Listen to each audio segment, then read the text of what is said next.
आणि यानंतर बातम्या आहेत पावसासंदर्भातल्या। खरं तर दुष्काळवाडा अर्थात मराठवाडा अशी या मराठवाड्याची ओळख मात्र या पावसानं अक्षरशः मराठवाड्याचं जे चित्र आहे ते पालटलेलं पाहायला मिळतंय। बीड सारख्या अनेक दुष्काळी भागामध्ये या पावसानं जोरदार हजेरी लावलेली आहे आणि अतिवृष्टीमुळे इथल्या शेती पिकाचं मोठ्या प्रमाणात नुकसान झालेलं आहे।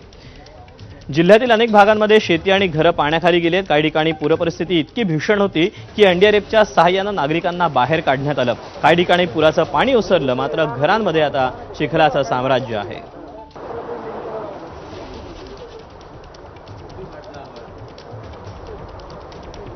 तेव्हा बीडमधली आपण ही सगळी चित्र पाहतोय।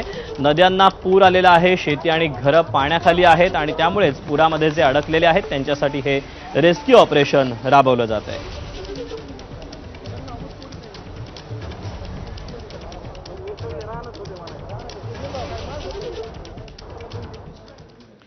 तिथे धाराशिव जिल्ह्यात देखील काही वेगळी परिस्थिती नाहीये। धाराशिव जिल्ह्याला देखील या पुराच्या पाण्यानं वेढलेलं आहे। त्यामुळे अनेकांचे जे घर आहे त्यासोबतच अनेकांचे जे संसार आहेत ते अक्षरशः उघड्यावर पडलेले आहेत।